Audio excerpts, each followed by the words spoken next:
Over the past couple of years, mental health and well being has stepped into the spotlight. It's not seen as such a negative thing, or it at least doesn't have the same stigma it used to. Therapy is becoming more accessible, and people are actually opening up to the idea of it. So, people that actually need help are able to get it and are getting it, which is great. But it's also come up with a bunch of new opportunities.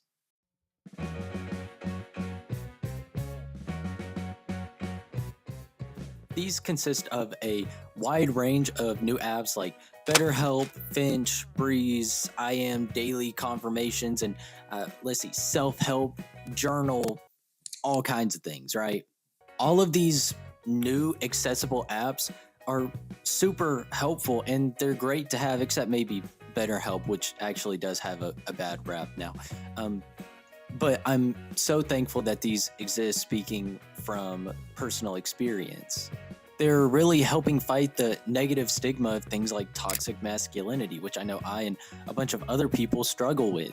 So, with all these new outlets, which by the way, most of them are free, are they actually useful? Do they actually help? Do they help you achieve goals? Well, that's what this video is here for. Over the past 75 days, as of writing this, it's probably been like 95 days by now. Whoops. I've been using Finch and I have been actually using it. I didn't download the app with the intent of making a video. I just thought, hey, I'm 75 days deep into this app, into this challenge. I may as well make it into a video and share my thoughts and experience with it, and just see if you guys have had similar experiences, or I guess just to spread the word of something that has personally helped me. So this is a rundown of how the app works. You open it, start with a baby finch. You can name and start to customize it. And as you complete daily goals, your finch grows up, it gets new things like cheeks and stuff. And after a certain amount of days where you complete your goals, they'll earn a stage or grow up a stage. So from toddler to teen, teen to adult, etc. Every day, you open the app, you answer how motivated you are for that day, and that kind of bases how much energy you'll get for each goal you complete. As you complete goals, you get energy. Once you get enough energy to have your little buddy go on an adventure, he'll automatically go. And the older your little guy gets, the more energy required to send him out. So they go on these adventures. It's usually 6 hours, but if you complete more goals, it will make that time a little bit shorter. And they typically come back with activities, things that they like, new foods. And after a while, you eventually unlock places you can travel. And every so often, they'll come back with things from that country. So now that we have a basic rundown of how the app works, let's analyze some of these stats. My Finch Wrapped came back with these results. Through 68 days, I completed 381 goals. This means I completed 5.6 goals a day on average. I have 12 goals every day, so I completed about half of them, but I also added 3 or 4 goals throughout the duration of using the app. 44% of my goals were finished before 1 p.m., which makes a lot of sense for me, with goals like get out of bed and brush teeth, which are typically morning activities.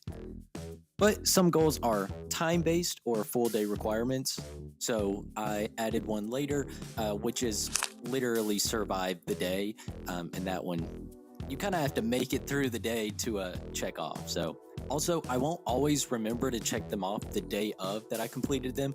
So some days I'll go in the next day and just check it off. I don't know if that's cheating. One thing that this app has capabilities to do that I just have not taken advantage of is self-reflections and naming emotions. This is a feature I really need to start using. I just forget it exists. So it's left me with only using it a combined 7 total times. I don't always have time to write reflections, especially ones with any meanings, but naming emotions is something that could be really important because sometimes you just have to see these words to be like, that's how I'm feeling. So that's something that's, I think, really useful to have in this app that I just don't implement into my daily use of it, but I probably should. And it's also really easy, so I definitely should. Next, and not to brag, I have 8 micro pets. That's micro pets are just little guys that follow around your finch. They have their own personalities and stuff. They're kind of more there just because they're cute. You do have to go through a challenge kind of thing with hatching these eggs. So you will assign them to a goal that you want to really push to complete. Once you complete it a certain amount of days in a row, you'll get a micro pet to hatch and you'll just have another cute little guy. So the micro pets I have, the one I've used the most at least is Cotton the Cloud. The one I've been using recently is Bean the Blobcat. I clearly have a pet type, if you can't tell. But I also have Butterscotch, Misty, Gumdrop, Batrick, Talon, and Poof. And again, you can unlock these by assigning eggs to certain goals. And once you completed it, the egg will hatch into any random assortment of pets. And there's 48 in total. So there's plenty of goals here to accomplish. So there's my collection of micro pets. The last thing we'll do in this section is show off my finch's likes and dislikes.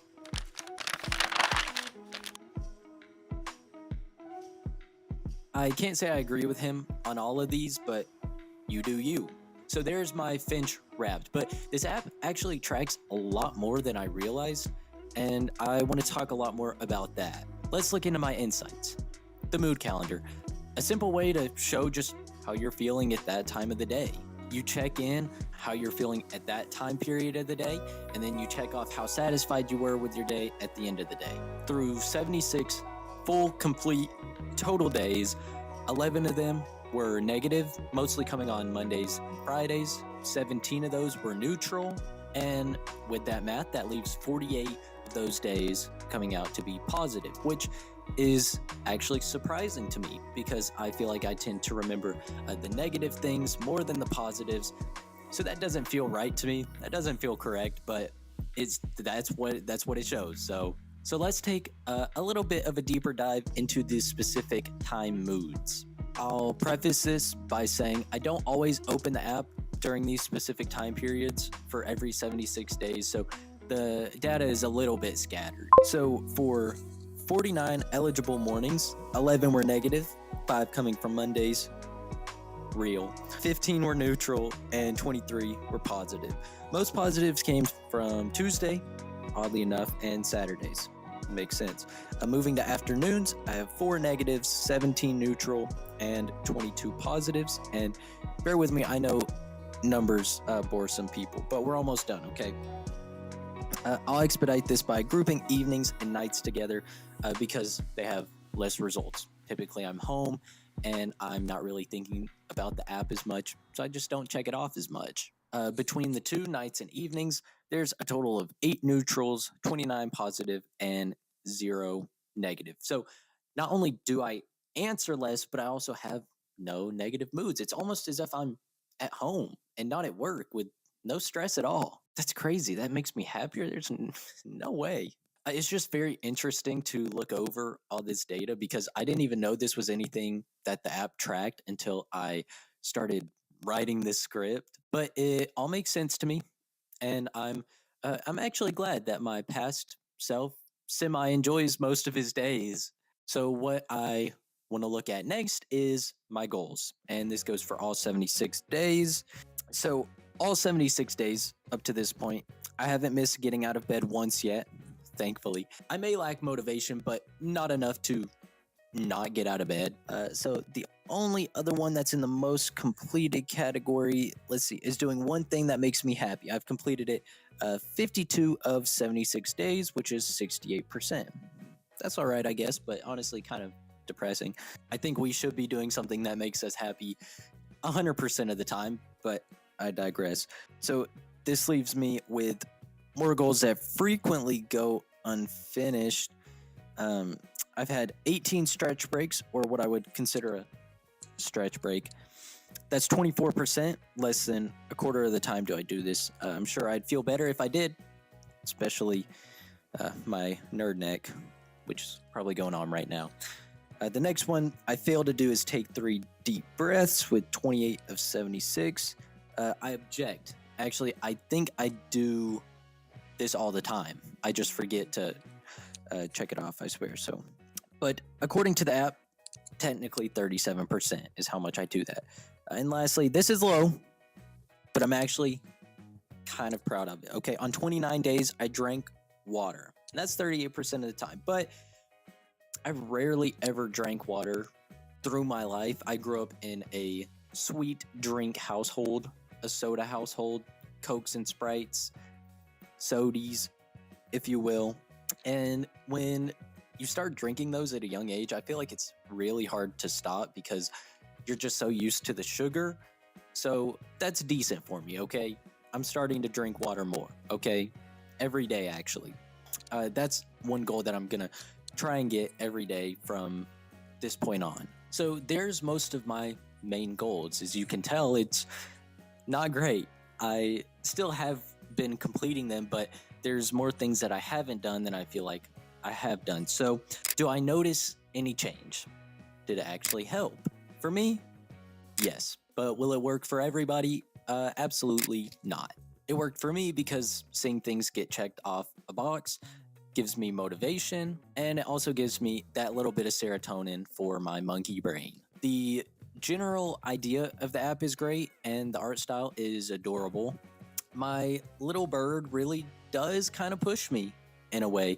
It's in the same general vein of having to keep a Tamagotchi pet alive. You have to energize your Finch. And sometimes the app does send me affirmations, and those can be helpful too, especially if I'm struggling with something that day or just kind of going through it in general. The whole thing feels pretty personalized. That's definitely part of the appeal, being able to have your own little guy that you are energizing and watching him grow up, and you get to dress him up and all that stuff is really nice. It really does help me feel like I've accomplished more with my day, even when I think I haven't, just because checking something off a box makes it feel like I was productive, which could also lead to a false sense of productivity. But I would still suggest the app.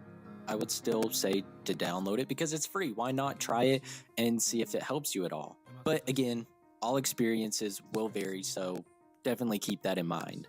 I also want to note I did not do anything with Finch Plus through my time of using the app.